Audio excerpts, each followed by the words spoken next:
حضرت جابر ابن عبداللہ رضی اللہ تعالیٰ عنہ سے روایت ہے، فرماتے ہیں رسول اللہ صلی اللہ علیہ وسلم نے ارشاد فرمایا، 3 عمل ہیں کہ جو شخص ایمان کے ساتھ انہیں کر لے تو روز قیامت اس طرح حاضر ہوگا کہ جنت کے جس دروازے سے چاہے داخل ہو جائے۔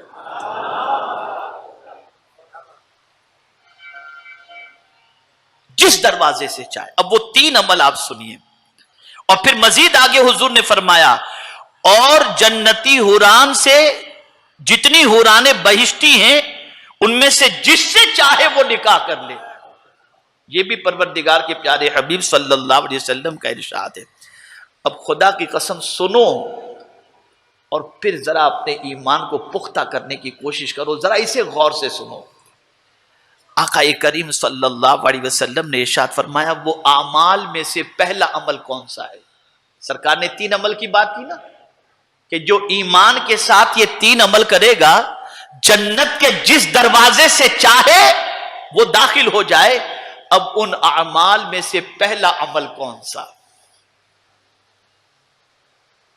سرمایہ داروں، تاجروں، دولت مندوں، ذرا غور سے سنو۔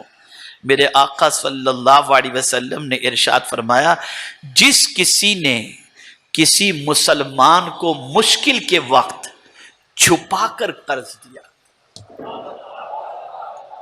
کیسے قرض دیا؟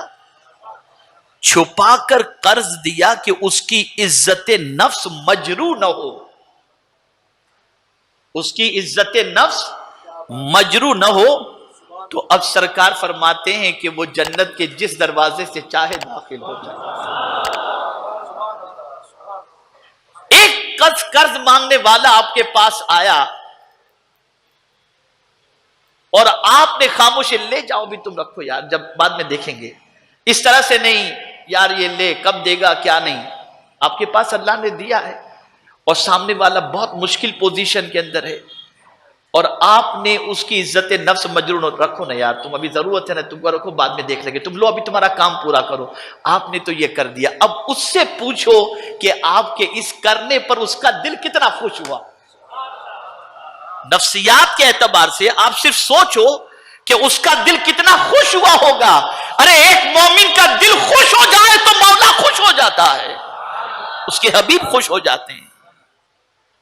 اور ایک طریقہ اس میں یہ بھی محدثین فرماتے ہیں، شارحین حدیث، کہ مخفی طریقے سے قرض دینے سے مراد یہ ہے کہ کسی کے ذریعے بھجوا دیا۔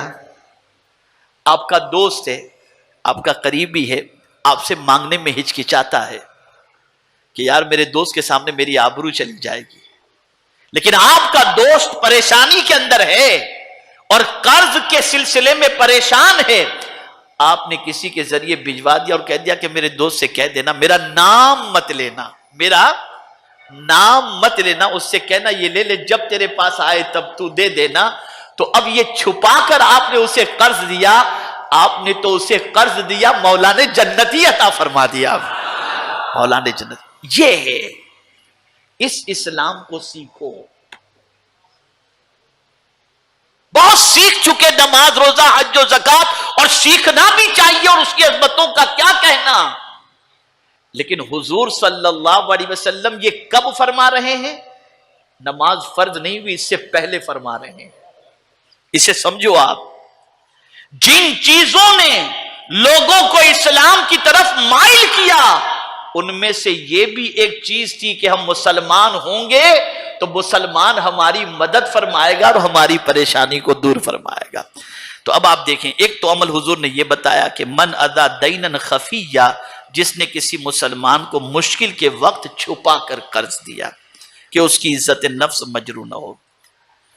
اور دوسرا وعفا عن قاتلہ، اپنے قاتل، اپنے کسی عزیز کے قاتل کو معاف کر دیا۔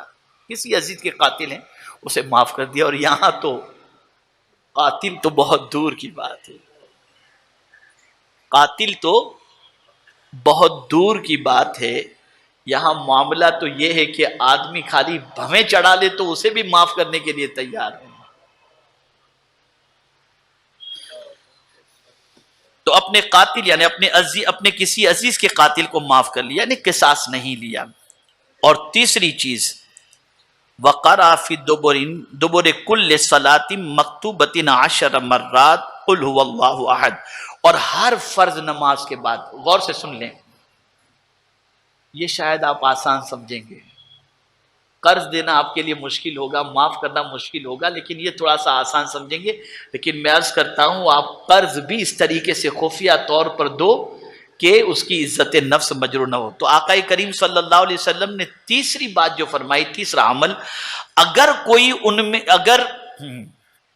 اور ہر فرض نماز کے بعد 10 مرتبہ قل هو اللہ احد پڑھ لیا کرو، یعنی اگر کوئی شخص ہر فرض نماز کے بعد 10 مرتبہ سورہ اخلاص پڑھ لے تو اللہ تعالیٰ اسے بھی بغیر، یعنی اسے بھی جنت کے جس دروازے سے وہ چاہے گا داخل فرمائے گا۔ لیکن صدیق اکبر کا کیا کہنا، وہ پوچھنے میں کوئی کسر نہیں رکھتے تھے، اور وہ چاہتے تھے کہ حضور کی امت جتنی زیادہ سے زیادہ جنت میں چلی جائے بہتر ہے۔